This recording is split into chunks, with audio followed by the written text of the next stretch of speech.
करते हैं और बीच बहस में आज यहाँ जो मेहमान हमारे साथ चर्चा में जुड़ेंगे उनका मैं इंट्रोडक्शन एक बार करा देता हूँ। हमारे साथ सोशल एक्टिविस्ट शबनम खान यहाँ स्टूडियो में मौजूद हैं। हमारे साथ एडवोकेट रविंद्र कुमार स्टूडियो में यहाँ पर मौजूद हैं। इसके अलावा स्वामी चक्रपाणी महाराज हमारे साथ यहाँ मौजूद हैं। अक्सर आसाराम पर जब भी चर्चा हुई है चक्रपाणी महाराज यहाँ पर आए हैं और उन्होंने बाकायदा अपना पक्ष रखा है। हमारे साथ पंडित महेंद्र मिश्रा हैं जो कि अध्यक्ष हैं भारत हिंदू परिषद के, स्टूडियो में मेरे साथ यहाँ मौजूद हैं। इस चर्चा में समय समय पर वो भी शामिल होते रहे हैं। हमारे साथ सांध्य लोक स्वामी के एडिटर जो कि इंदौर से जुड़ रहे हैं जीतू सोनी जी, वो हमारे साथ रहेंगे और यहां पर स्वामी केशवानंद जी महाराज स्टूडियो में मेरे साथ मौजूद हैं। सबसे पहले चक्रपाणी जी महाराज मैं आपसे पूछना चाहूंगा कि आप जैसे स्वामी लोग आसाराम के साथ हैं फिर भी वो इतना बौखला रहे हैं, वजह क्या है? आप लोग साथ हैं ही, कानून न्याय कर ही देगा उनके साथ। ऐसे में क्या जरूरत है उनके समर्थकों को कि वो हाथापाई पर, तहस नहस करने पर आमादा है, न्यूज चैनल को लॉक कराने के लिए पर्चे बांट रहे हैं? देखिए, ऐसा है, उनके प्रति लाखों लोगों की, करोड़ों लोगों की आस्था है और एक गुरु अगर जो को जेल में भेजा गया तो निश्चित रूप से स्वाभाविक है कि प्रतिक्रिया होती है। लेकिन जहां तक बात है, अभी आपने सीडी सुनवाया जो उनका रिकॉर्डिंग धमकी भरा, वो तो एक पड़ोसी से बात कोई कर रहा है। इसमें आसाराम बापू का हमें नहीं लगता कोई योगदान है और आसाराम बापू का उससे दूर दूर तक कोई लेना देना नहीं है और हमें नहीं लगता कि श्याम पेंटर जो है वो हैं तो आसाराम बापू के करीबी, वो तो करोड़ों लोग हैं, तो अब करोड़ों में कोई किसको क्या कर देता, वो तो उनकी भावना है, वो कर दिया। तो और उसमें एक बात उसने आप ध्यान देने वाली थी कि उसने उन्हें कहा कि जिस प्रकार से पैसे लेकर के और तुम लोग कर रहे हो ठीक नहीं है। तो ये सब तो वास्तव में जांच का विषय, हम तो शुरू से कहते आ रहे हैं कि बिल्कुल वही तो जांच होनी चाहिए। बिल्कुल मैं भी वही कह रहा हूं पंडित महेंद्र मिश्रा कि जांच का विषय अगर इतनी छोटी सी बात भी है कि पैसे लेकर पीड़ित का परिवार तो नहीं ये सब कुछ कर रहा है, तो फिर आसाराम के खिलाफ तो जांच के लिए बहुत सारी चीजें हो जाने दीजिए जांच। फिर क्या पक्ष और क्या विपक्ष उसके लिए? देखिए, ऐसा है कि अथ परीक्षणम न्याय, जब तक जो है प्रमाणे अथ परीक्षण न्याय, जब तक कोई प्रमाण ना आए तब तक हमको किसी बात के निष्कर्ष पे नहीं पहुंचना चाहिए। प्रमाण किसे मानते हैं आप? प्रमाण किसे मानते हैं? आसाराम के झूठ प्रमाण नहीं है? नहीं, मैं कह रहा हूँ जो अब तक कानून के आगे झूठ बोलते आए वो प्रमाण नहीं है। मैं सरकार की बात कर रहा हूँ, मैं आप लोग की बात कर रहा हूँ कि जिस समय गुजरात में जो है काउंटर हुआ था, आज जो बंजारा एंड कंपनी पूरा जेल में है उसको आपने फिर रिपीट किया। कल को कहीं उसे गिराने की कोशिश में कहीं खुद न गिर जाना, वो शख्स गिरते हुए संभल न जाए कहीं। तो आपको ये ध्यान रखना है कि जिसे आप गिराना चाहते हो कहीं वो संभल न जाए। और वो शख्स, अगर वो शख्स संभल गया तो व्हाट्स हैपन व्हेन क्या होगा? देखिए साहब, जिस टाइम सुनिए, महेंद्र मिश्रा जी, महेंद्र मिश्रा जी, मैं एक बात मतलब आपने सीधा सीधा आरोप हम पर मर दिया कि आप पे नहीं बढ़ा रहे हैं। देखिए, आप एक न्याय के इस देश में कानून व्यवस्था पर आपका यकीन नहीं है, उससे ज्यादा यकीन आपका मीडिया पर है। कानून व्यवस्था पर अगर यकीन नहीं होता तो बंजारा अंदर नहीं होते। कानून की जांच के घेरे में इसमें हम आप कौन होते हैं? एक चीज कहना चाहता हूं, खबर दिखाते हैं। वो कहाँ गया वो आदमी जो एसीपी को घूस दे रहा था? वो कहाँ गया आदमी जो डीसीपी को धमकी दे रहा था? मैंने कहा ये कहाँ गई शिल्पी? त्रेधा प्रपंच, शिल्पी कहाँ गई? शिल्पी कहाँ गई? प्रपंच विलय कहाँ हो गया? शिल्पी कहाँ गई जो राजदार है आसाराम की? महेंद्र मिश्रा जी, वो भी तो गायब है। मैं कहता हूँ उसको आप बरामद गायब है, फरार है, जो भी है। सुनिए, आप बरामद कराइए। मैं मीडिया के किसी भी टिप्पणी को कोई करता है मैं नहीं मानता, क्योंकि मीडिया मत मानिए ना साहब, सक्षम है। मीडिया को भारत में जो कुछ हो रहा है वो तो मानेंगे आप। पहले आप समझिए, मैं मीडिया को मानता हूँ। मीडिया के ऊपर की गई टिप्पणी, मीडिया के विरुद्ध किया गया प्रचार को मैं नहीं मानता, क्योंकि एक संस्था है जो अच्छा क्या है बुरा क्या है उसको देखता है। ठीक है ना? ठीक है। तो मैं ये कह रहा हूँ, आप लोग एक अच्छे इंसान की तरह कार्य कर रहे हैं। आपको अभी जो मालूम है वो बिल्कुल उसको सामने प्रत्यक्ष रख रहे हैं। लेकिन एक चीज बताइए कि हम जब कभी कोई वारदात होती है या कुछ होती है तो हम लोग अपने अपने व्यक्त करते हैं अभिव्यक्ति को। बिल्कुल ठीक बात। तो उस व्यक्ति ने उसको कहा, मैं यहाँ पे न्याय के जो है यहाँ बैठे हुए हैं वकील साहब, अगर किसी के ऊपर कोई एफआईआर हो जाती है और किसी के बयान बदलने पे अगर वो होस्टाइल हो जाता है तो क्या उसके खिलाफ भी कार्रवाई नहीं हो सकती? होती है। अगर किसी के ऊपर इल्जाम लग जाए कि उसने बलात्कार किया है और उसके बाद उसका फादर या वो लड़की बाद में कहती नहीं किया है जी, मैंने तो गलती से कह दिया है, तो उसके खिलाफ 120B आई थिंक हमको जहां तक मालूम है उसके खिलाफ उसको अंदर किया जाएगा। तो जब भी कभी कोई अच्छी चीज होती है या बुरी चीज होती है एक ही तरह की होती है। आपने देखा हो डुप्लीकेट क्या है और असली क्या है। आपके सामने मैंने पहले भी बोला है कि कोई चीज सामने प्रस्तुत किया जाए, आप लोग जो चल रहे हैं आप लोग भी तथ्य के आधार पर चल रहे हैं और दूसरा जो आदमी है वो भी तथ्य के आधार पर चल रहा है। तो अब ये फैसला जो है कोर्ट के ऊपर गया है। कुछ बातें जो होती थी आपने ये कभी नहीं पूछा कि एसीपी को जिसने पैसा दिया था वो क्यों उसको पकड़ा नहीं गया। जो डीसीपी, एक बात बताइए, तो हमको जब कोई धमकी देता है पुलिस पकड़ लेती है, जब डीसीपी को जब धमकी देता है कोई नहीं पकड़ता। हमने नहीं कहा था कि घूस दी जा रही, तो पुलिस महकमे से खुद आवाज उठी थी कि किसको जांच से रोका जा रहा है। आपका क्या कर्तव्य था? हमारा कर्तव्य ये है कि जो खबर हम दिखा रहे हैं, जो खबर हमें मिल रही है, वो खबर हम दिखा रहे हैं। उसको इम्प्लीमेंट करके उस आदमी का, शख्स का जो है नकाब जो है सामने लाना चाहिए था। वो जो एसीपी जो है उस महिला को पुलिस कर रही है, सुनिए, ये काम महेंद्र मिश्रा जी पुलिस कर रही है। महिला को किसने पैसा देने का ये काम पुलिस कर रही है। स्वामी केशवानंद जी, क्या ये सही है कि उनके समर्थक गुंडागर्दी पर उतर आए? क्या ये सही है कि वो पर्चे बंटवा करके बताएं कि चैनल कैसे लॉक किया जाता है और कौन कौन सा चैनल लॉक करना है? क्या ये सही है? देखिए, चैनल का मामला तो उनका व्यक्तिगत मामला है कि वो कैसा क्या कहते हैं, वो उनका अपना निजी मामला है। वो चाहे तो बंद करें, देखें, ये लोगों का भी निजी मामला है। और मेरे ख्याल से किसी के कहने से कोई चैनल ना बंद हो जाता है ना लोग देखना बंद करते हैं। आज जहां खबर दिखाई जाती है लोग सारे चैनल देखते हैं, हम हो या आप हो, ऐसा नहीं है कि हम एक चैनल पे आते तो हम एक ही चैनल देखते हैं। हम अच्छी खबर जहां मिलेगी हम वहां देखेंगे, किसी के कहने ना कहने से कोई फर्क नहीं पड़ता। दूसरी बात यह है कि देखिए, मीडिया अपना काम करती है, उसमें कभी अटैक नहीं करना चाहिए, हमारी मानना यह है। हाँ, ये बात जरूर है कि मीडिया के दो पक्ष हैं इस समय, एक चीज के पीछे पड़ जाते हो तो पड़ जाते हैं, लेकिन साथ में मीडिया ने अच्छी चीजें भी करी हैं। आज जितने भी जो बड़े बड़े केस सॉल्व हुए हैं या जो लोग जेल में अंदर है, जो बड़े बड़े मिनिस्टर, वो सिर्फ मीडिया की वजह से, हम इस बात से भी सहमत हैं। लेकिन एक चीज जरूर है, मीडिया हमेशा एक पक्ष की बात करती है। आप एक चीज देखिए इस चीज को लेकर, क्या हमने आसाराम का पक्ष नहीं रखा कभी? नहीं, देखिए, आपको हमने नहीं कहा कि वो बार बार कह रहे हैं कि वो निर्दोष है, मैं आपको मेरी बात ही सुन ले आप। कोई लिखता है आशाराम, कोई लिखता है झांसाराम, कोई लिखता है गुंडई। ये सब शब्द मेरे ख्याल से जब तक वो आरोपी नहीं सिद्ध हो जाते, तो अगर उनका सेवादार श्याम पेंटर फोन करके पीड़ित के पड़ोसी से ये कह रहा है कि आसाराम के एक आदेश पर देश में तहस नहस कर देंगे उनके समर्थक, ये गुंडई नहीं है, वो व्यक्ति गुंडा कर रहा है, गुंडागर्दी सेवादार है, करीबी आदमी है, सेवादार है। हमें नहीं पता वो सेवादार है या नहीं। हम बता रहे हैं, वकील साहब ने कोर्ट में कहा है कि श्याम पेंटर जो कि सेवादार है आसाराम, हमें नहीं पता। और जो अगर इस तरीके की धमकी देता है तो उसके खिलाफ भी कानून है इस देश के अंदर। अगर कोई गुंडई दिखा रहा है तो गुंडई कहा जाएगा ना उसको। अगर आसाराम को मीडिया ने झांसाराम कहा तो उन्होंने पहले क्यों कहा कि मैं आश्रम में नहीं था, फिर उन्होंने कहा मैं आश्रम में नहीं था, पीड़ित लड़की नहीं थी, फिर उन्होंने कहा पीड़ित लड़की थी, जानबूझ कराने के लिए कहा गया, लेकिन बलात्कार तो हुआ नहीं था। यहाँ पे कि मीडिया की अपनी मर्यादाएं होनी चाहिए। मैं आपकी किसी बात से सहमत नहीं हूँ, लेकिन क्या संतों की मर्यादा नहीं होनी चाहिए? बिल्कुल, संतों को मर्यादा में नहीं रहना चाहिए। मर्यादा तो गिरफ्तारी दिया, मर्यादा समझा रहे हैं, मर्यादा में रहना चाहिए के लिए कीजिए। इतना बड़ा संत होकर के अगर वो मर्यादा कहा वो संत है तो फिर आप सबसे बड़ी बात उनको संत कह के संतों का अपमान कर रहे हैं। कहते हैं कि लोग के कहने से क्या होता है, वो एक कथावाचक व्यक्ति है। देखो हमारे मेरा आज उनका संबोधन है साहब, ये तो अनुराग जी, संत कोई नाम नहीं, संत एक भाव है, संत एक कुछ भी हो सकता है, लेकिन संत में बात बहुत संत का कथावाचक किया जाता है। हमारे यहाँ पे सपेरे जो सांप पकड़ते उनको भी लोग बाबा कहते हैं। जब मीडिया संत आसाराम की होली कहकर उनका महिमा मंडन करता था तब आपने नहीं कहा? तो आप हमसे पूछते हैं, हम आपको उस समय बताते, आपने हमें बुलाया उस समय? क्या उनको संत क्यों कहा जा रहा है? नहीं, आप स्वयंभू शंकराचार्य बनना है, स्वयंभू महामंडलेश्वर बनना है, स्वयंभू संत बनना है, तो स्वयंभू का आप क्या इलाज करोगे? तो फिर आप पनपने देंगे ऐसे लोगों को? आपकी क्या जिम्मेदारी है? सरकार जिम्मेदारी सबकी बनती है, समाज की जिम्मेदारी, सरकार की जिम्मेदारी। क्या जिम्मेदारी है? आप जो 7 साल 8 साल तक सो रहे थे और निद्रा में थे कुंभकर्ण के, अगर एक सरकार की बात और भी है कि सरकार ने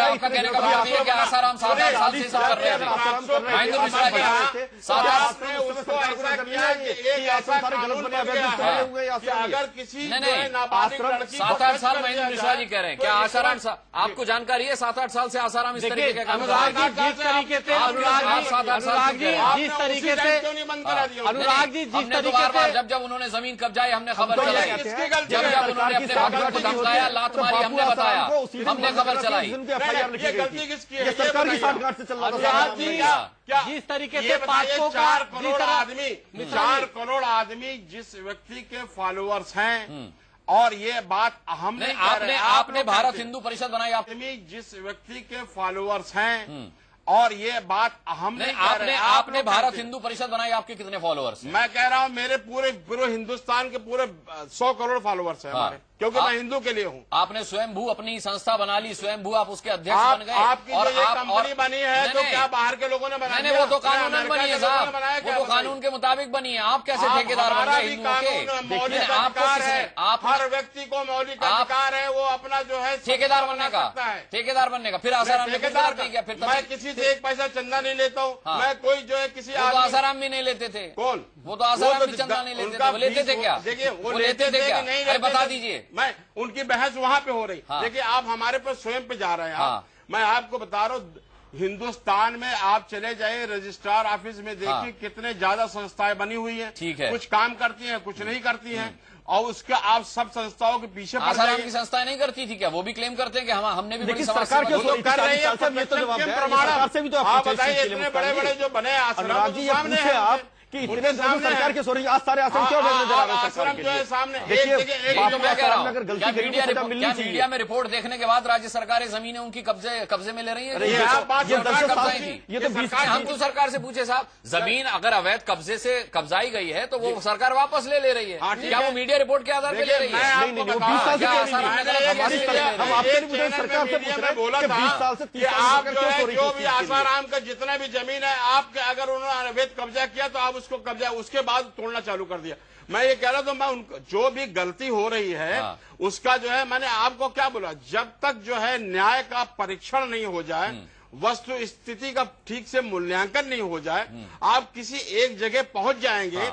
हो सकता है वो बाद में गलत निकले तो आपको कितना शर्मिंदा होना पड़ेगा, आप ये बताइए। नहीं क्यों सर, क्या कानून उनको यूं ही जेल में रखे हुए है? नहीं, कानून जो है ये कानून ये जो जेल में उनको रखना है, महेंद्र मिश्रा जी, ये सजा नहीं है, बात सुनिए, ये सजा नहीं है, ये प्रोसीडिंग का जो एक पहलू है। ये मैं शुभकामनाएं देता हूं आपके जीवन में कभी ऐसा दिन नहीं आया, लेकिन आपको जानकारी के लिए बता दूं कि पुलिस गिरफ्तार तभी करती है जब दोषी पाती है। नहीं, दोषी के संदेह में जो है दोष के संदेह में गिरफ्तार दोषी नहीं कह सकते, संदेह कह सकते। दोषी पार्टी बात है कि कोई व्यक्ति पुलिस ने साफ तौर पर कहा कि आसाराम किसी भी सवाल का संतोषजनक उत्तर नहीं दे पाए, तब गिरफ्तार किया गया। इंफॉर्मेशन रिपोर्ट बोलते हैं, अगर कोई व्यक्ति आपके भी खिलाफ करेगा तो आपको भी अरेस्ट करेगी पुलिस, और वो अगर वो जो अरेस्ट वाला ऑफेंस होगा तो अदरवाइज इंक्वायरी करेगी। मेरा कहने का मतलब ये है अनुराग जी, हमारे आपकी व्यक्तिगत नहीं है। हम तो कह रहे हैं कि मीडिया एक बहुत पवित्र जो है जगह है, ठीक है। आप लोग सबका जो है बधिया उखाड़ते रहिए, उसमें कोई दो राय नहीं। उससे क्या होगा कि जब तक आप निंदा नहीं करेंगे लोगों के अंदर परिष्करण नहीं होगा, मतलब परिष्कृत नहीं होंगे। और आदमी को सबसे ज्यादा जो है निंदक चाहिए, ताकि आदमी उस निंदा से सुन करके अपने आप को उसके अकॉर्डिंग ढाल ले। तो ये अच्छा काम कर रहे हैं आप जी, हमने कभी बुरा नहीं कहा। जी रविंद्र कुमार जी, क्या आप ये मानते हैं कि इस पर जिस तरीके की बातें संत समाज में हो रही हैं, जिस तरह का आसाराम का पक्ष लिया जा रहा है, ये मामला न्यूट्रल होना चाहिए था? मसलन के एक तरीके से उनके पक्ष में लड़ाई शुरू हो गई है संत समाज की। जब तक कानून अपना काम नहीं करता, जब तक जांच का नतीजा नहीं आ जाता, जब तक कोर्ट अपना फैसला नहीं सुना देता, इस पर टिप्पणियां नहीं होनी चाहिए? देखिए, सीधी बात यह है कि पुलिस किसी भी काम में जब दखल देती है, जब कोई अपराध हो जाता है, अपराध से पहले पुलिस की कोई भूमिका किसी काम में नहीं होती। आशाराम ने कोई अपराध किया है, उस पर एफआईआर दर्ज हो गई और ये कहा जा रहा है कि पुलिस ने उन्हें जेल में रखा हुआ है। तो मैं बताना चाहूंगा कि आशाराम को पुलिस ने जब जेल में रखा, उसके बाद अगले दिन उन्होंने उन्हें जोधपुर अदालत में पेश किया और अदालत में पेश करने का अदालत के आदेश पर उन्हें जो है अब जेल में रखा गया है। आशाराम ने बेल की एप्लीकेशन लगाई और कोर्ट के न्यायाधीश ने माना कि प्राइमा फेसाई उन पर जो आरोप हैं वो ऐसे नहीं है कि उन्हें बेल पर छोड़ा जाए। तो यहाँ ये बहस करना कि पुलिस ने उनको गलत रूप से गिरफ्तार किया या पुलिस ने उन्हें जेल पर रखा, ये गलत है। कानून के मुताबिक स्थिति यह है कि न्यायाधीश ने माना है कि उनको बेल नहीं मिलनी चाहिए और उनका अपराध जो है गंभीर है और वो जेल में रहे। दूसरी बात, संत समाज जिस बात पर बहस कर रहा है, संत समाज को लगता है कि आशाराम के बहाने उनके ऊपर किसी तरह का हमला किया जा रहा है। यूरोप में इस बारे में एक पूरी बहस चली थी कि पोप ऊपर है या कानून ऊपर है, क्योंकि पोप की सत्ता को चुनौती देने वाले लोगों का कहना था कि कानून सबसे ऊपर है। और यूरोप में 300 साल लड़ाई चलने के बाद में तय किया गया कि कानून सबसे ऊपर है और इसीलिए फ्रेज पैदा हुई कि लॉ इज अबव एवरीबॉडी, हम सब लोग जो है कानून के नीचे हैं। और जहां तक आशाराम की बात है, जैसे मीडिया की बात है, मीडिया उनके गलत कामों को उठाता रहा है। मैं आपको बताना चाहता हूं कि 2009 में आशाराम के आश्रम में जो 2 बच्चे दीपेश बघेला और एक दूसरा बच्चा मारा गया था, उसकी एक चार्जशीट वहां पर जो है फाइल की गई और उस चार्जशीट में आशाराम के आश्रम के उनके करीबी लोगों के खिलाफ जो है इस समय मुकदमा चल रहा है। मुकदमे में गवाहियां चल रही हैं और हालत यह है कि अगर पूरे उस मुकदमे को देखें तो लगता है कि इन सब लोगों को सजा जरूर मिलेगी। मैं ये कह सकता हूं कि आशाराम ने जो अपराध किए हैं या उनके समूह के लोगों ने जो अपराध किए हैं उनके अंदर बौखलाहट इसलिए है क्योंकि उन्हें लगता था कि आशाराम को वो लोग गुरु मानते हैं। आशाराम के चेलों ने 150 से ज्यादा मुकदमे उन लोगों पर किए हैं जो आशाराम को किसी भी तरह की चुनौती देते हैं। मैं आपको बताना चाहता हूं कि उन्होंने आईपीसी की धारा 295A के तहत अदालत में लिखकर दिया है कि हम आशाराम को अपना जीवित देवता मानते हैं और जीवित देवता पर किसी तरह का हमला करने वाले आदमी के खिलाफ जो है कार्रवाई करें। अदालत ने कई लोगों को उन मामलों में जेल में रखा, कई मामले में उन लोगों को जो है जमानत दी और आज वो मुकदमे अलग अलग देश के भागों में चल रहे हैं। आशाराम ने एक पूरा एक गिरोह तंत्र एक संगठित बना रखा है। उनके यहाँ एक लीगल डिपार्टमेंट है जिसमें लोग जो है फर्जी मुकदमे बनाते हैं। उनके पास गुंडों की एक फौज है, उनके पास फर्जी गवाह हैं। और मैं ऐसी बात इसलिए कह रहा हूँ क्योंकि मैं प्रमाण के साथ नहीं, आप वकील है, वकालत की कानून की बातें करेंगे, मैं लेके आया, आप कानून की बातें करिए ना। उसमें क्या लिखा है? गुंडे हैं, आप अपने वकील हैं, नहीं आप कानूनी बात करिए ना। मैं कानून की बात कर रहा हूँ आप कह रहे गुंडों की बात कर रहे थे और ये सारे प्रमाण जो है मेरे सामने। चलिए लोगों की प्रतिक्रिया। ठीक है, ठीक है, आप कानूनी राय दीजिए। ठीक है, सब सही हो जाते हैं। ठीक है। हमारे देश में अदालत ने बहस की है और अदालत के जज ने माना है। हाँ, जज ने माना है, जज ने माना है ठीक है। राजू चांडक नाम के एक आदमी को जब अदालत कुछ शहरों से प्रतिक्रिया आई है, कुछ शहरों से लोगों की प्रतिक्रिया आई है, वो देख लेते हैं, फिर इस बहस में लौटते हैं। ये चैनल तो बहुत ही अच्छा काम किया है। आसाराम बापू को कौन नहीं जान रहा है, पूरा इंडिया जान रहा है कि आसाराम बापू ने क्या कृत्य किया। इंडिया न्यूज एक ऐसा चैनल है जो देश विदेश में सब लोगों को ये न्यूज दिखलाकर झकझोर दिया है। कानून के दायरे में बलात्कारी की सजा भी वही होनी चाहिए जो दूसरे बलात्कारियों के साथ हो रही है। शर्म को भी शर्म आनी चाहिए अगर इस चैनल को बंद करने के लिए कहा जाता है तो। ये तो पूरे महात्माओं के मुंह पर सरकालिक पोत दी है। मीडिया का जो दायित्व है वो दायित्व मीडिया ने पूरा किया, मैं इसके सपोर्ट में हूँ। ये जो न्यूज चैनल है ये तीसरी जागीर है, इसके बारे में किसी को भी बोलने का अधिकार नहीं है कि ये आप मत देखो। कोई कुछ भी बोले टीवी ने मत देखो, ये मत देखो, न्यूज मत देखो, तो ये गलत बात है। जो भी न्यूज में आता है तो वैसे ही तो नहीं आएगा। पुलिस इन्वेस्टिगेशन हुआ होगा तो भी तो इतना न्यूज में आया है। तो साफ तौर पर आपने देखा कि एक आम आदमी भी समझ रहा है कि कहां उसको गुमराह करने की कौन कोशिश कर रहा है, कौन उसको सही दिशा दिखाने की कोशिश कर रहा है। बहरहाल हम किसी नतीजे पर पहुंचने के लिए यहां नहीं बैठे हैं। नतीजा क्या होगा ये कोर्ट को तय करना है, मामला कोर्ट के अंदर है। लेकिन जीतू सोनी जी, ये किस तरह की बात हुई? तो हम अंडरवर्ल्ड में देखते थे कि अगर कोई डॉन अंदर है तो उसके जो है वो गुर्गे लोगों को धमकाते हैं और टेलीफोन करते हैं। ये तो इस तरह का कुछ काम हो रहा है। किस गुनाह पर पर्दा डालने की कोशिश हो रही है? क्यों डराने धमकाने की बात आसाराम के समर्थक कर रहे हैं?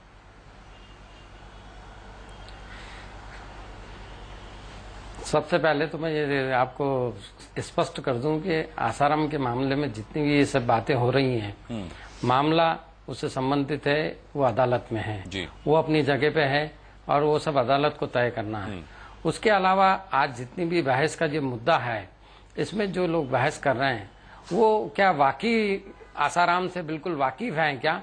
सबसे पहला सवाल इनसे यही उठता है कि वो आसाराम से कितने वाकिफ हैं, जो उसके पक्षधर हैं या हाँ मैं पूरी तरीके से वाकिफ हूँ। एक पत्रकार होने के नाते मैं सन 2004 से सतत उनके लिए लिखता रहा हूँ। जब भी कोई खबर आई है मैंने बिल्कुल निष्पक्ष, निर्भीक और निस्वार्थ होकर छापी है उस खबर को।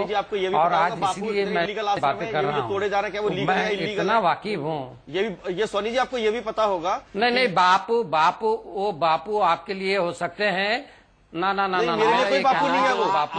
मेरे लिए कोई बापू नहीं है वो। उनका नाम बापू आसाराम, इसलिए बोल रहा हूँ।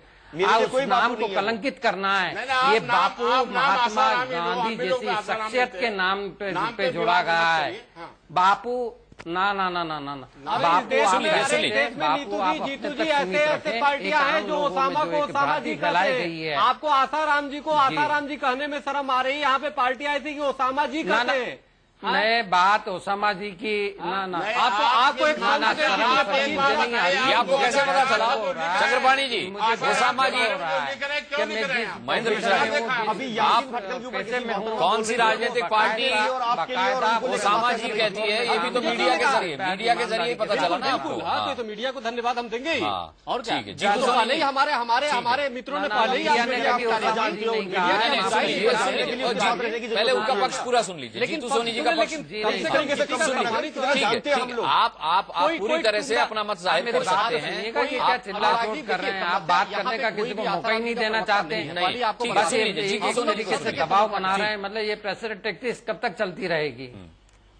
बोलिए जीतू सोनी जी, आप अपने शब्द के समर्थक बिल्कुल सही है आप जो कह रहे हैं। आपको कभी ऐसा आहत होता है, पर बात यह है कि आज उनको बापू कहना या संत कहना, तो ये दोनों ही नाम ऐसे हैं जो संत समाज से भी दबा है और बापू कह के उस महात्मा गांधी जिसको राष्ट्रपिता कहते हैं। ये मुद्दा ही नहीं है, यहाँ पे इस बात पर बात कर रहे हैं। नहीं, थोपना नहीं है। अरे अभी उनकी बात खत्म नहीं हुई। अरविंद मिश्रा जी, हकीकत है। महेंद्र मिश्रा जी, हमारा मकसद कोई ऐसा नहीं है कि हम आसाराम के खिलाफ हैं।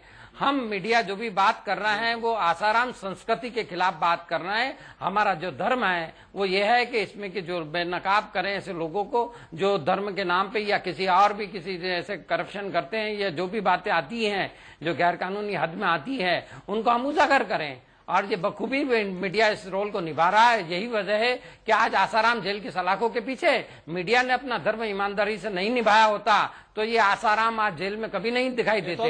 आज दिन तक जैसे वो बसते चले आ रहे हैं वैसे ही बसते, जैसे कि आपको बहुत बुरा लगा था कि मीडिया मित्र मानते ही नहीं कि मीडिया की वजह से जेल में गए। लेकिन आपको तो कानून नहीं है, आपको जितना बुरा लग रहा था कि इनको आसाराम कहते हैं, कोई क्या कह रहा है, तो उसके लिए ये बात मैं कह दूं कि आज उन्होंने हमेशा पग पे पल उन्होंने झूठ बोला है और उनका झूठ हमेशा ना उनका झूठ हमेशा से बिल्कुल आप ये समझिए पकड़ में आता रहा है। उन्होंने हर बात पे झूठ बोला है और यही वजह है कि आज वो कटघरे में खड़े हैं। एक मतलब है कि ऐसा दाग उन पे लगा है जो आज मीडिया की वजह से वो जेल में गए हैं। आपने बहुत अच्छी बातें कही जो है बाबाओं के झूठ बोला, उसी झूठ की सजा भी होनी चाहिए। आसाराम के जब खिलाफ लिखना चालू किया तो क्या आप उनके नजदीक थे या आप उनके आश्रम में जाते थे या फिर आपने देखा कि असली देखा? फिर अरे मैंने तो बहुत नजदीक जाके मैंने रिपोर्ट लिखी है। एक मिनट में आपको बता दूं कि महेंद्र मिश्रा ये कह रहे हैं कि हम पक्ष नहीं ले रहे और महेंद्र मिश्रा हर उस बात पर सवाल उठाते हैं जो आसाराम के खिलाफ बोली जाती है।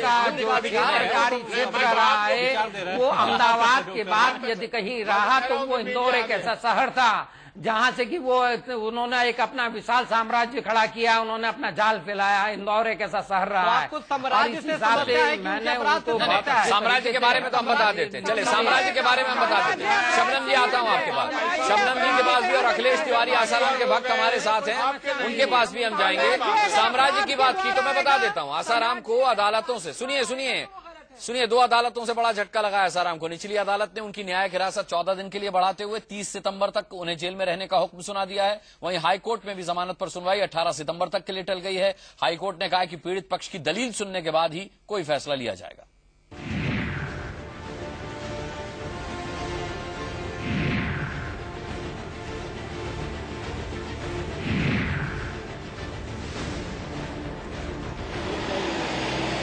आसाराम इस नीले वज्रवाहन में जोधपुर कोर्ट लाए गए। पहले उनका सेवादार शिवा बाहर आया।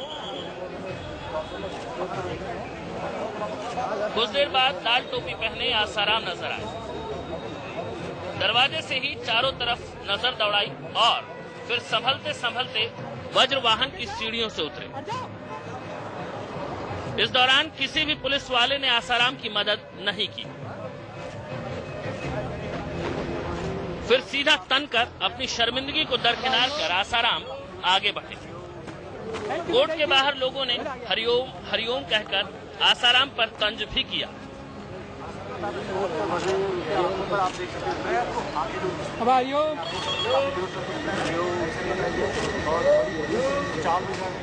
आसाराम कोर्ट के अंदर तो तन कर गए,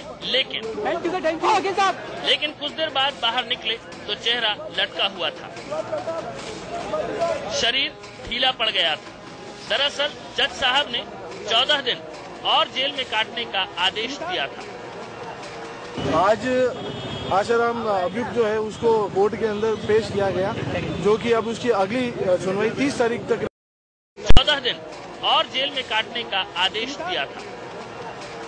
आज आसाराम अभियुक्त जो है उसको कोर्ट के अंदर पेश किया गया, जो कि अब उसकी अगली सुनवाई 30 तारीख तक रखी गई है। 30 तारीख को वापस उनको पेश होना पड़ेगा, वो केवल शिवा की भी अगली तारीख 30 तारीख रखी गई है, जो वापस सुनवाई होगी। बाकी जो एप्लीकेशन है उन पे भी आर्गुमेंट्स होना बाकी अभी वो पेंडिंग है कोर्ट के अंदर। अब सुनिए कोर्ट के अंदर ऐसा क्या हुआ कि बाहर आने के बाद आसाराम के चेहरे की हवाइयां उड़ रही थी। आज कोर्ट में आसाराम पहुंचे तो उनके वकील गायब थे। इससे आसाराम झल्ला गए। कुछ देर बाद शांत हुए और खुद ही अपना दुख दर्द जज साहब को सुनाना शुरू कर दिया। आसाराम ने कहा, जज साहब, जेल में नींद नहीं आती, सो नहीं पाता हूँ और दिमाग फटता रहता है। मेरे दिमाग की नस बहुत दुखती है, कुछ कीजिए, ऐसे तो जीना मुश्किल है। इस पर जवाब मिला, ये सब आप दूसरे जज साहब को बताइए, अभी सिर्फ आपकी जमानत की सुनवाई हो रही है। आसाराम निराश हो गए, बोलने को कुछ बचा नहीं था तो हाथ जोड़ लिए। उन्होंने पेन बताया है और ये जाहिर किया है कि साहब उनके पेन हो रहा है, तो ऑनरेबल कोर्ट ने कहा कि आपको जो भी प्रॉब्लम है आपके जो वकील साहब हैं वो कोर्ट के सामने जाहिर कर देंगे।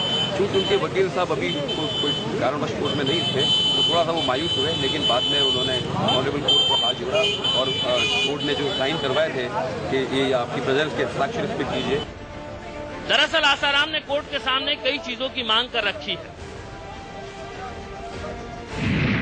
गंगा जल, पूजा सामग्री, बाहर का खाना, गद्देदार बिस्तर और महिला वैद्य। इन सब पर आज सुनवाई नहीं हुई, लिहाजा जोधपुर सेशन कोर्ट से नाउम्मीद और थके हारे आसाराम फिर से इस नीले वज्रवाहन में लाकर बिठा दिए गए। गिरफ्तारी से पहले जिस जेल को आसाराम बैकुंठ कहते थे, अब उसे ही नर्क कह रहे हैं। देवेंद्र सिंह के साथ ललित सिंह, जोधपुर, इंडिया न्यूज। चलिए शबनम खान, मैं आपसे जानना चाहूंगा कि यहाँ पर इतनी जो कुछ चर्चा चल रही है, अरविंद मिश्रा ने कहा कि महेंद्र मिश्रा जी ने कहा कि वो संत नहीं है, चक्रपाणी जी महाराज मानते हैं कि संत नहीं है, फिर भी जो नहीं कहा संत नहीं है, हमने कभी नहीं कहा कि संत नहीं। अच्छा, आप कह रहे हैं कि वो संत है? संत एक भाव है, संत एक भाव है। अब फिर यहाँ से एक नई चर्चा शुरू हो जाएगी चक्रपाणी है। मैंने कहा कि वो संत नहीं है, वो कथावाचक है। मैंने कहा इस चीज के लिए, आपने कहा कथावाचक है। महेंद्र मिश्रा जी, आप कह रहे हैं कि वो संत हैं? नहीं, मैं ये कह रहा हूँ कि जो लोग उनको संत मानते रहे, मुझको कोई एतराज नहीं है। आपको क्यों एतराज नहीं साहब? आप तो जो है पूरे भारत हिंदू परिषद की संस्था का भार अपने कंधों पर लेकर चलते हैं। सुनिए, किसी को कोई व्यक्ति भगवान मान ले, किसी को कोई व्यक्ति संत मान ले, आप अपने पिताजी को सुनिए, आप अपने पिताजी को भगवान देवता, यहाँ पे जो है देखिए क्या है, मातृदेव भाव, आप मानते हैं कि नहीं? आचार्य देव भाव। नहीं, हाँ, आप मानते हैं संत किसको? आसाराम को। जो लोग 4 करोड़ लोग उनको संत मानते हैं। आप उन 4 करोड़ में आते हैं कि उनसे अलग है? नहीं, मैं उनसे अलग हूँ। आप नहीं मानते ना, मतलब संत चक्रपाणी नहीं, मैं नहीं, इसलिए नहीं मानता। मैं ये मानता हूँ कि किसी क्योंकि मैंने अभी तक माना नहीं है उनके साथ। जब हमारा उनसे जब कभी होगा साक्षात्कार तो मैं उसमें देखूंगा कि वो संत है कि नहीं है। ठीक है, आप कसौटी पर कसेंगे उनको। चक्रपाणी जी, आप मानते हैं उनको? बिल्कुल मानता हूँ। ये क्या 21वीं सदी का सबसे बड़ा उस संत के साथ अन्याय हुआ है? दूसरी एक संत पे भक्तों को लात मारता है क्या? संत भक्तों को लात मारता है? आपको तो पता नहीं है। तेलंगी स्वामी के बारे में देखिए और कितने संतों के बारे में देखिए जो हर प्रकार से आशीर्वाद लेते हैं। आप कहिए कि संतों को कोई पैर छूता है क्या? नहीं, आशीर्वाद देने का एक तरीका होता है। ऐसा थोड़ी कि भीड़ में आपने कोई पैर छूना, के लिए आप संहिता आपने दिया ऐसे आशीर्वाद? संतों का अपने तरीके हैं। आपने दिया, आपने इस तरह से आशीर्वाद दिया? कितने क्या आशीर्वाद दिया जाता है? देवहरा बाबा थे, अपने पैर से आशीर्वाद देते थे। हमारे यहाँ गुरु बताना चाहते हैं, हमारी बात भी सुनिए। हम बता, देवहरा बाबा थे और बड़े बड़े मंत्री आपने उनके पास आशीर्वाद लेने जाते थे, उन्होंने पैर से आशीर्वाद होगा। संत सेक्स पावर बढ़ाने के लिए दवाएं बताते हैं। अरे आयुर्वेद को जला दीजिए ना। अगर जो बता रहे हैं कि मर्द बनने की वो तो उसमें गलत क्या है? आयुर्वेद में पूरी चिकित्सा की बातें कही गई है। एक गुरु ही बताता है और क्या सब डॉक्टर ही करेंगे? संत ये भी कहते हैं एक वेद जो है आप गरुड़ पुराण पढ़िए, गरुड़ पुराण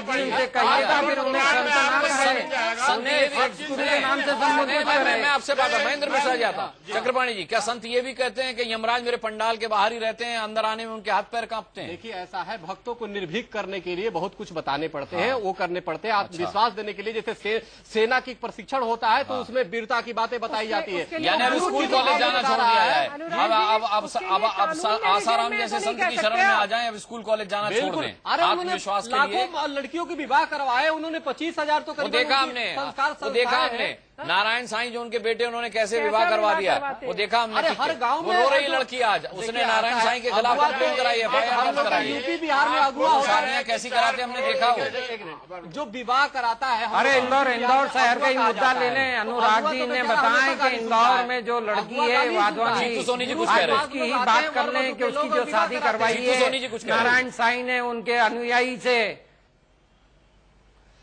ये वो जो इंदौर में एक शादी करवाई है वाधवानी की, उस लड़की की दास्तां तो सुन ले ये जरा। वो जो उनके अनुयायी है इशू, उससे शादी करवा दी, एक शादीशुदा इंसान से उसकी शादी करा दी, उसके बावजूद उस लड़की पे इनकी बदनीति रही है। आप क्या कहना चाहेंगे इस मामले में? अरे तो जांच करिए ना, तो हमने उसी दिन कहा कि जांच होनी चाहिए। जांच कराने कौन मना कर रहा है? बोले थे अरे जांच चल रही है, अरे आप तो आरोप अखिलेश तिवारी भी हमारे साथ हैं। हमारे धार्मिक विंग ने तो उनको आर्थिक सहयोग की पेशकश की थी, हमारे क्यों मित्रा जी है, क्यों मित्रा जी? मैंने कहा हमने किया था, आप जो है लड़िए, फाइट करिए, मानवता की बातें होनी चाहिए। आसाराम के भक्त अखिलेश तिवारी भी हमारे साथ यहाँ बैठे हुए हैं। अखिलेश तिवारी जी, एक सवाल मैं करना चाहूंगा। अखिलेश तिवारी जी से आप बात कर रहे हैं तो आप उनसे पूछ लीजिए। यहाँ आशाराम जी के बारे में बात हो रही है कि आशाराम जी हर पूर्णमासी को रास रचाते थे या नहीं, और उसमें महिलाएं होती थी, आदमियों की एंट्री बंद होती थी। ये मेरी जानकारी में, तथ्यों में और मेरी निजी जानकारी में, क्या आपका इस बारे में क्या कहना है? महिलाओं का अपमान कर रहे हैं। अरे छोड़िए ना, अगर कोई महिला मिश्रा जी वकील साहब से एक बात पूछ लीजिए कि रात का मतलब होता क्या, पहले ये बताइए। रात का मतलब क्या होता है? रात का मतलब रंगरेलिया होता है क्या? उसमें कीर्तन होता है, चेतन। अरे कहाँ कृष्ण भगवान साहब, कहाँ आसाराम, कहाँ कृष्ण भगवान, कहाँ कृष्ण भगवान, कहाँ नारायण साईं। 4 करोड़ शिष्यों में 2 करोड़ जो सवाल वकील साहब ने, अरे भाई जो मैं कहूँगा वही बात हाँ, बस वही है। सारे संतों ने बिल्कुल, मुझे तो ऐसा लग रहा है हमने आसाराम के प्रवक्ता बिठा रखे हैं।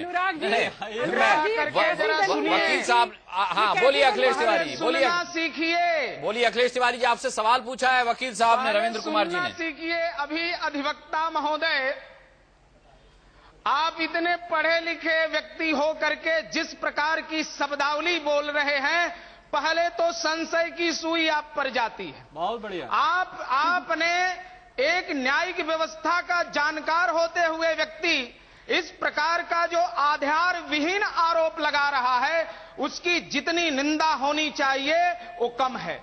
मैं ये कहना चाहता हूं आप लोगों से कि और भी लोगों पर एलिगेशन लगे हुए हैं, जब तक उनका तथ्य साबित होकर के अदालत के आप लोग क्यों धमका रहे साहब लोगों को? फिर आप लोग क्यों धमका रहे हैं? वकील साहब तो कानून पढ़े हुए हैं, क्या आप लोग नहीं जानते? आप लोग पढ़े लिखे नहीं हैं? बड़ी अच्छी शब्दावली का आप इस्तेमाल कर रहे हैं, हिंदी के बड़े अच्छे शब्द बोल रहे हैं। सुनिए, आप लोग क्यों पर्चे छपवा रहे हैं? आप लोग क्यों कह रहे हैं? आस्था से खिलवाड़ करने का आप जो काम कर रहे हैं। हाँ, आस्था से खिलवाड़ किसने किया? आसाराम ने किया या वकील साहब ने कर दिया? बोल रहे हैं, जरा उस पर भी ध्यान दीजिए। हाँ, सब ध्यान दे रहे हैं, हम लोग सब खबरें दिखा रहे हैं बारी बारी से। देखिए पहली बात, नहीं रुक जाइए, अखिलेश तिवारी बाहर हैं आप लोग, फालतू की बातें, मुद्दे से अलग हटके बातें करते हैं। आप हकीकत से तो वाकिफ कराइए जिसके लिए आप यहाँ पे आए हुए हैं। आप जो पर्चे छपा के बांट रहे हैं उसकी शब्दावली देखी आपने? पूरी अच्छी बात करते रहो 1 घंटा तक। रुकिए अखिलेश तिवारी जी, वो जो पर्चे आप छपा कर बांट रहे हैं वो आप लोगों ने उसकी भाषा देखी है? मुस्कान जी एक बात मैं कहना चाहता हूँ, मैं अखिलेश तिवारी जी से, किसकी भाषा? जो पर्चे आप लोग छपा के देश में कानून का राज है, कानून अपना काम कर रहा है। हाँ, तो करने दीजिए ना कानून को। आप कानून को अपना काम करने दीजिए ना भाई। आप मीडिया को अपना काम करने से क्यों रोक रहे हैं? आप क्यों नहीं चाहते आसाराम की खबरें दिखाई जाएं? आप क्यों नहीं चाहते? अरे अदालतें जो इस देश की मीडिया रिपोर्ट्स के आधार पर फैसला नहीं सुनाती हैं। आप लोगों को आपत्ति क्या अगर मीडिया खबरें दिखा रहा है तो? जब आपको ये विश्वास है कि न्यायिक प्रक्रिया से दूध का दूध पानी का पानी हो जाएगा तो परेशानी क्यों है आपको? लोग कोई सा भी चैनल देखें। इनका मानना ये होगा कि गफलत फैला रहे हैं आप, इनका शायद ये मानना होगा। आसाराम क्या फैला रहे हैं? जिस प्रकार का शब्द का प्रयोग हो रहा है, जिस प्रकार आधार विहीन और लोगों के भावनाओं के साथ खिलवाड़ हो रहा है, वो दुख की बात है। क्या मैं आपकी बात सुन नहीं पाया? फिर से बोलें। गुंडा शब्द किसको कहते हैं? भावनाओं के साथ खिलवाड़। नहीं, अगर आप कह रहे हैं कि देश में तहस नहस मचा देंगे बापू के कहने पर, तो ये गुंडा ही नहीं है तो क्या है? कैमरा तोड़ने की आप धमकी देते हैं, ये गुंडा ही नहीं है तो क्या है? ये क्या आप संत के अनुयायी की तरह व्यवहार कर रहे हैं? देखिए, उसका एक तरफ आप मीडिया को बिकाऊ बताते हैं, फिर हम और हमारी शिकायत और क्या मीडिया को बिकाऊ बताते हैं, दूसरी तरफ आप मीडिया पे हमला कर रहे हैं कि मीडिया गलत बता रहा है। अरे जब मीडिया बिकाऊ है तो फिर आप इसको खरीद क्यों नहीं लेते हैं? आप इसको खरीद क्यों नहीं लेते जब मीडिया बिका हुआ है? तो महंगा है। सबसे बड़ी बात तो ये है, आप एक बड़ा बात सुन, पहली बात तो ये समझ लो, किसी संत पर अगर आरोप लग जाता है तो ऐसा नहीं है कि हिंदू धर्म का अपमान हो गया। सबसे बड़ी बात तो यह है कि हिंदू धर्म का अपमान कभी नहीं होता। अपमान होता है उस व्यक्ति का जो कुकृत्य करता है। वो फैसला अदालत करेगी कि कृत्य सही है या गलत है, उसके लिए ना मैं कुछ कह सकता हूँ ना यहाँ कोई पैनल में बैठा हुआ। एक बात बताया, आप बड़े ज्ञानी हैं केशवानंद जी। हिंदू केशवानंद जी, मैं एक सवाल पूछना चाहता हूँ। जो पर्चे अखिलेश तिवारी जैसे भक्त छब्बा छब्बा कर बांट रहे हैं, उसमें आखिर में एक लाइन लिखी हुई है, बड़ी अच्छी लाइन है। वो लाइन है कि सदगुरु की निंदा सुनना गौ हत्या के बराबर पाप देता है। मुझे ये बताइए कि जब ये कह रहे हैं कि अदालत फैसला तो कर ले कि वो सदगुरु है भी कि नहीं है। देखिए, अदालत इसके लिए अदालत तो निर्धारण करेगी नहीं कि सदगुरु है या नहीं है। तो फिर उससे पहले फिर इस तरह की बात लिख करके क्या फैलाया जा रहा है? देखिए, फिर इस तरह की बात लिख करके क्या जनभावनाएं भड़काने का काम नहीं हो रहा है? देखिए, वो सही बात है आपकी। पहली बात तो ये है उनके शिष्यों के लिए है और शिष्यों की तरफ से कहा जा रहा है निंदा। हमारे साहब शिष्यों की तरफ से भ्रांतियां फैलाई जा रही हैं, शिष्यों की तरफ से जान से मारने की धमकी दी जा रही है, शिष्यों की तरफ से देश भर में तहस नहस कर देने की धमकी दी जा रही है। उनके सेवादार जो है वो परिवार को कह रहे कि 6 महीने की गवर्नमेंट बची, उसके बाद देख लेंगे, जान से मार डालेंगे। गवर्नमेंट को कानून इस तरह की धमकियां दी जा रही है। कोर्ट है क्या गवर्नमेंट? आप ये बताइए ना। जेल तक भिजवा दिया, वो बेचारे आप क्या बात करें? आप तो न्यायपालिका पर सवाल उठा रहे हैं। अगर आप तो न्यायपालिका पर सवाल उठा रहे हैं, क्या पुलिस की मीडिया में कुछ आज वो जेल में शेर सुनने में अच्छा है चक्रपाणी जी, लेकिन बिल्कुल प्रासंगिक नहीं है। वो इसलिए नहीं, शेर नहीं फिट होता, वही मैं कह रहा हूँ, प्रासंगिक नहीं है चक्रपाणी जी। ये बताइए, आप मुशायरे में जाइए, आपको वाहवाही मिलेगी। मुशायरे में जाइए वाहवाही। वो मीडिया की वजह से जेल में नहीं है, वो पीड़ित लड़की की वजह से जेल में है जिसने रिपोर्ट दर्ज कराई है। वो उस रिपोर्ट की वजह से ना बिल्कुल नहीं। चक्रपाणी जी, आपके ज्ञान पर मुझे शंका नहीं है। आपके ज्ञान पर मैं नहीं शंका करूंगा, बिल्कुल नहीं करूंगा। लेकिन गलत बात ना कहें कि मीडिया की वजह से वो जेल में, शिकायत दर्ज हुई है उसके बाद वो जेल में है। आप न्यायपालिका पर सवाल उठा रहे हैं। 30 तारीख तक डेट था, 29 और 31 तारीख को ही गिरफ्तार कर लिया जाता, 29 तारीख को रिश्तेदार की मृत्यु हो जाती है, उनको समय नहीं दिया जा रहा। पहली बार तो 10 समय दिया गया, 15 दिन का समय दिया गया, 15 दिन को भागते रहे, 3,332 किलोमीटर भागे, वो बड़ी तेजी से भागे। 2 दिन की और छुट्टी देने में क्या थी? 2 दिन की और छूट देने में क्या थी? आप कहते हैं कि भागे, कहाँ भागे? वो अपने अरे संत तो मोह माया से दूर होता है, जीवन मृत्यु से दूर होता है। कमाल कर रहे हैं आप। इस कलयुग में बैठ के सतयुग की संत की बात 15 अगस्त के दिन वो इस तरह का कृत्य करते हैं, तब वो नहीं सोचते। 15 अगस्त क्या कृत्य करते हैं? क्या ये प्रमाणित हो चुका है कि आप आरोप लगा रहे हैं? नहीं, अरे तो वो जेल में क्यों है? क्योंकि आप लोग दबाव से नहीं, वो जेल में इसलिए क्योंकि पीड़ित लड़की ने शिकायत दर्ज कराई है। भाई जीतू जी ने कहा कि मीडिया के वजह से जेल में है। नहीं, उन्होंने कहा मीडिया निष्पक्ष तौर पर अपना काम कर रहा है। उन्होंने कहा चलाइए भाई। अरे साहब, कहा कि मीडिया की वजह से बहस के शुरू में तो आप लोगों ने भी माना कि आज कई नेता लोग मीडिया की वजह से जेल में। मीडिया का धन्यवाद देते हैं। आसाराम पर आपको क्या पता? आसाराम पर आपको क्या पता? आसाराम जेल की सलाखों के पीछे मीडिया ने अपना धर्म, हम कौन जेल भिजवाने वाले होते हैं? चक्रपाणी जी, आपके खिलाफ दुराचार की रिपोर्ट दर्ज की जाएगी तो आप वैसे ही जेल पहुंच जाएंगे। इसमें मीडिया का क्या लेने देना? ये बताओ, पुलिस वहाँ जाती है, पूछताछ नहीं करती है, बोलती है बाबा जी भोजन करो, तुरंत उठा के लेके चल जाते हैं। ऐसा कुछ नहीं हुआ, पूछताछ हुई है, ऐसा कुछ नहीं हुआ है। बाकायदा पुलिस ने, जोधपुर पुलिस ने पूछताछ की। आप आते चक्रपाणी जी, आप आते, आप आते नहीं, मैं वहां नहीं था, लेकिन आसाराम की तरफ से ये कहा गया कि उन्हें तमाम तरह की बीमारियां हैं, कोई बीमारी नहीं निकली उनको, वो पूरी तरह से स्वस्थ है। संत झूठ क्यों बोल रहा है? संत झूठ क्यों बोल रहा है? क्यों बोला उन्होंने? क्यों बोला उन्होंने? बिल्कुल बिल्कुल, नारायण साईं ने बोला, उनके बेटे ने बोला, 10 बार दिखाई, आगे नहीं दिखाई, नारायण साईं ने बोला। चक्रपाणी महाराज जी, नारायण साईं ने, हमने नहीं कहा। पीड़ित लड़की ने जो रिपोर्ट दर्ज कराई है वो दिखाई हमने नहीं चलाया। जो रिपोर्ट है, जो रिपोर्ट FIR की कॉपी लेकर आया। हाँ तो ठीक है, ये हमने चलाई है। 2 FIR थोड़ी हुई है। जो FIR चली है, जो FIR दर्ज हुई है वही चलाई गई है। मैं कह रहा हूँ, आपने कहा कि वो अस्वस्थ है। अरे गुमराह तो नारायण साईं कर रहे हैं, आसाराम कर रहे हैं, बात कर रहे हैं। हम उसके लिए क्या ये दोषी नहीं है? होने दीजिए ना, उससे पहले कहा कि वो अस्वस्थ है। अरे गुमराह तो नारायण साईं कर रहे हैं, आसाराम कर रहे हैं, बात कर रहे हैं। हम उसके लिए क्या ये दोषी नहीं है? होने दीजिए ना, उससे पहले आप प्रवक्ता क्यों बन गए आसाराम के? अभी आपने कहा नहीं, चक्रपाणी महाराज, अभी आपने, चक्रपाणी महाराज, अभी आपने कहा ये किसने कहा वो अस्वस्थ है? मैंने कहा नारायण साईं ने कहा, आकर के मीडिया कैमरे के सामने कहा। देश के संतों को एक साथ इकट्ठा कर रहा है। नहीं, मैं तो आपको ज्यादा बड़ा संत मान रहा हूँ साहब। मैं तो आपको, क्योंकि आप संपर्क नहीं करते, झूठा सर्टिफिकेट नारायण साईं ने जो दिखाया, आप वोटर वोट नहीं चलाते, उसके पीछे भी एक आप संत समाज के साथ जुड़कर समाज को भला करने में लगे हुए हैं। जिस पर आप भला नहीं करेंगे, आपका भी यही हो सकता है। इस देश में कानून बहुत बड़ी चीज है। हम भी करेंगे, हम भी जेल जाएंगे साहब। क्यों नहीं दिखाते? आपको कैसे पता चला? आपको कैसे पता चला? आपको कैसे पता चला? अखबार में पढ़ के पता चला, टीवी पर खबर देखकर पता चला। आपको कैसे पता चला? मैंने आपको सब खबरें देखी है, आपको आर्काइव में से निकाल के दे दूंगा। ये इस बहस का मुद्दा नहीं, आपको दे दूंगा। लेकिन चक्रपाणी जी अगली बार आएंगे तो मान जाइएगा कि मैंने सब सबूत दिखाया आपको। आप कभी टुंडा से उसकी तारीख टैली कर रहे हैं? आप आसाराम पर बात कर लीजिए ना। आप उनके प्रवक्ता क्यों बने हुए हैं? उनके बेटे ने कहा कि वो चलने फिरने योग्य नहीं है। उनके वकील ने कहा, एम्बुलेंस आई चली गई, डॉक्टर ने कहा इनको तो कोई बीमारी नहीं है। इतनी बार चेकअप उनका हो गया जोधपुर जेल से अस्पताल में, वो पूरी तरह स्वस्थ निकले। आसाराम क्यों झूठ बोल रहे हैं कि उनको वो उनके दिमाग की नस फट जाएगी, उनके दिमाग की नस में दर्द हो रहा है। और वो पीड़ित लड़की जो पागल होकर बैठी है उसका कुछ नहीं, उसके साथ आप जैसे संतों की संवेदनाएं नहीं है। बहुत दुर्भाग्यपूर्ण है, ये बहुत दुर्भाग्यपूर्ण है। आप जैसे संत पीड़ितों के साथ नहीं है। नहीं, जो आदमी जेल में है आप उसके प्रवक्ता बने हुए हैं। जो लोग जेल में है, जो जेल में है आप उसके प्रवक्ता बने हुए हैं। जिसे जान से मारने की धमकी मिल रही है, जिसका जख्म नासूर बन गया है, जिसको जान से मारने की धमकी मिल रही है। अच्छा मान लिया ना आपने वो संत है। अभी आप कह रहे थे मैं नहीं मानता कि वो संत है, मान लिया ना आपने, तो फिर ठीक बात है, वो ठीक बात है। तो फिर आप क्यों बुरा मान रहे हैं जब मैं आपको आसाराम का प्रवक्ता कह रहा हूँ? तो आप क्यों बुरा मान रहे हैं? और प्रवक्ता क्या होता है?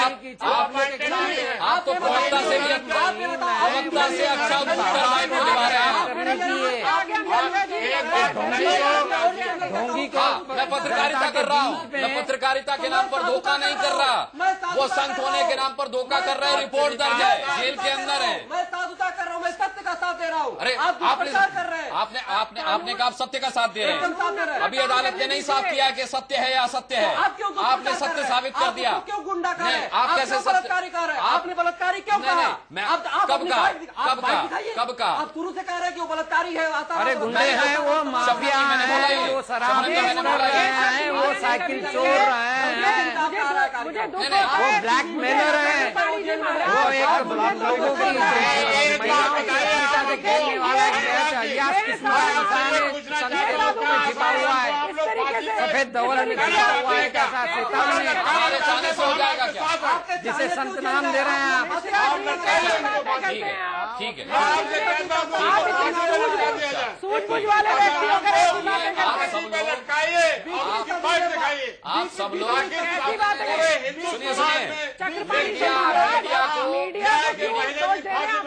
मीडिया को आलोचना सहने की बड़ी आदत है। मैं अपने ऊपर इस बात को नहीं ले रहा और ना अपने व्यवसाय पे ले रहा हूं। मुझे तो चिंता इस बात की है कि आप जैसे पढ़े लिखे साधु संत और ज्ञानी लोग इस देश की न्यायपालिका पर सवाल उठा रहे हैं। वरिष्ठ वकील मेरे साथ बैठे हैं, वरिष्ठ वकील यहाँ बैठे हैं। रविंदर जी, मीडिया ने किसी को फांसी करवाई है आज तक? सुनिए, मीडिया ने फांसी करवाई है? मीडिया फांसी नहीं जीतू सोनी जी, क्या मीडिया ने कभी किसी को फांसी करवाई है? किसी बेगुनाह को मीडिया की वजह से फांसी हुई है? जीतू सोनी जी, आप बहुत वरिष्ठ पत्रकार हैं, रुक जाइए। जेल में देखिए कितने बेगुनाहगार अंदर हैं। हाँ, आप उनके खिलाफ लड़िए। ये भारत हिंदू परिषद बंद कर दीजिए। महेंद्र मिश्रा जी, ये भारत हिंदू परिषद बंद कर दीजिए। ऐसे बेगुनाहों के लिए लड़ने के लिए एनजीओ बनाइए आप। हम अपना काम बहुत अच्छी तरह कर रहे हैं, हम अपना काम बहुत अच्छी तरह कर रहे हैं। हम स्वयं नहीं है। हिंदुस्तान छोड़ कर चले जाए। आप खुद ही हिंदुओं का अपमान कर रहे हैं मिश्रा जी, आप खुद ही हिंदुओं का अपमान कर रहे हैं। जीतू सोनी जी, क्या मीडिया ने अनुराग जी, मैं ये कहते हुए बेहद अफसोस हो रहा है, उनको बोले क्या मीडिया ने किसी बेगुनाह को फांसी चढ़ाया है? कोई संवेदना नहीं है, उसके प्रति किसी भी तरह की कोई हमदर्दी नहीं है, और आज ये सिर्फ अपने ज्ञान की गंगा बहा रहे हैं। तो इनको ये कहिए कि लोगों को हकीकत से वाकिफ कराएं, और जो पीड़ित आए कम से कम उसके लिए हमदर्दी तो रखें, कुछ संवेदनाएं तो व्यक्त करें। उसको भी तो रखिए। क्या एक बात इनसे एक सवाल पूछना चाहूंगा कि आपके या आपके परिवार या आपके संबंधित किसी भी उनके लिए आपने क्या किया? उनके लिए आपने क्या किया? हमने खबर चलाई, हमने पुलिस से पूछा कि अन्याय क्यों हो रहा है? पक्षधर बने रहते, आप ये बताइए इसी आपने क्या किया? इसी तरह से पक्षधर बने रहते। सुनिए, मैं अनुराग जी एक मिनट साथी, मैं ये चाहता हूँ कि जो भी ट्रायल हो उसका जो है वीडियो रिकॉर्डिंग हो। एक दूसरी बात यह है कि जो भी बयान हो वो मजिस्ट्रेट और वीडियो के सामने, और आप ऐसे प्रतिष्ठित जो है जो आपका जो चैनल है उसके भी पत्रकार वहां रहे, ताकि फैसला हो। जो भी किसी भी को पकड़ा जाए उसकी जो है वीडियोग्राफी होनी चाहिए। और सुनिए, अगर वीडियोग्राफी हो गई और उसमें उन्होंने कहा, इसी देश के अंदर देश के सुप्रीम कोर्ट के चीफ जस्टिस ने यह बोला था कि जब लोग राधा को एक्सेप्ट कर सकते हैं तो गर्लफ्रेंड को क्यों नहीं एक्सेप्ट कर सकते? तो क्या ये एक सुप्रीम कोर्ट के चीफ जस्टिस को यह बात बोलनी चाहिए थी? क्या मैं समझा नहीं आपकी बात। सुप्रीम कोर्ट के चीफ जस्टिस ने यह बोला था जब आप राधा रानी को एक्सेप्ट कर सकते हैं तो इस देश में गर्लफ्रेंड को क्यों नहीं एक्सेप्ट कर सकते? उन्होंने क्वेश्चन मार्क लगा दिया। क्या एक चीफ जस्टिस के लिए यह बात बोलनी चाहिए थी? नहीं करूंगा मैं, इस पर टिप्पणी नहीं करूंगा। टिप्पणी क्यों नहीं करेंगे आप? टिप्पणी क्यों नहीं करेंगे? टिप्पणी मैं एक चीफ जस्टिस की बात पर क्यों टिप्पणी करूंगा? नहीं, आपको टिप्पणी करनी है। किस संदर्भ में ये बात कही है? मैंने उठाया था। मैंने किस संदर्भ में ये बात कही है? मैंने इस बात रविंद्र जी उस समय भी उठाया था। रविंद्र जी कुछ कह रहे हैं। देखिए, जो ये रविंद्र जी कुछ कह रहे हैं। यहाँ जो बहस हो रही है कि आसाराम पे जो FIR दर्ज हुई है उसमें क्या कहा गया? एक घंटे की रोज बहस दिखा रहे हैं। चक्कर ये कि आप देखते हैं सिर्फ धार्मिक चैनल है। आप न्यूज चैनल देखना शुरू कीजिए। चक्रपाणी जी, आपको पता चलेगा मीडिया हर मोर्चे पर किस तरीके से तैनात है। नहीं पता चलेगा। आप केवल धार्मिक चैनल मत देखिए, वो भी देखिए, लेकिन ये भी एक सच्चाई है कि चीफ जस्टिस को क्या करना है? धर्मगुरुओं का किस संदर्भ में कहा गया, ये देखने वाली बात है। लेकिन देश के अंदर अगर ये किसी और समाज में टिप्पणी की गई, मीडिया अपना काम कर रहा है, चीफ जस्टिस के मीडिया अपना धर्म निभा रहा है। ये आप तय मत कीजिए। ये न्यायपालिका को तय करने दीजिए। न्यायपालिका इतनी मजबूत है कि अगर मीडिया कुछ गलत कर रहा होगा तो वो मीडिया के लिए भी दिशा निर्देश जारी कर दिए जाएंगे। आप उसकी परवाह मत कीजिए। चलिए साहब, ठीक है। यहाँ जितने ज्ञानी आए हुए हैं कभी आसाराम को संत मानने को तैयार नहीं होते, कभी वो कहते कि आसाराम संत हैं। मुझे समझ में नहीं आता कि आप लोगों की मानसिक स्थिति आसाराम को लेकर क्या है। एक टिप्पणी भी महेंद्र मिश्रा, एक टिप्पणी भी स्वामी केशवानंद जी, एक टिप्पणी भी चक्रपाणी महाराज पीड़ित लड़की के लिए आपके मुंह से नहीं निकली। सिर्फ आप आसाराम का बचाव करते रहे, सिर्फ आप आसाराम का पक्ष लेते रहे, सिर्फ आप मीडिया को दोष देते रहे, सिर्फ आप ये कहते रहे कि मीडिया आसाराम को फांसी चढ़ा देगा, सिर्फ आप न्यायपालिका को कटघरे में खड़े करते रहे। फिर भी मैं आपका बहुत बहुत धन्यवाद करूंगा इस चर्चा में शामिल होने के लिए। इंतजार कीजिए, न्यायपालिका अपना काम कर रही है। कृपा करके न्यायपालिका पर इस देश की भरोसा कीजिए, उस पर इस तरह की टीका टिप्पणी मत कीजिए। आप जैसे संतों को शोभा नहीं देता। नहीं करेंगे आप इस देश के सम्मानित नागरिक है, नहीं करेंगे आप न्यायपालिका पर टिप्पणी। न्यायपालिका कमजोर नहीं है इस देश की। बहुत बहुत धन्यवाद। मेरा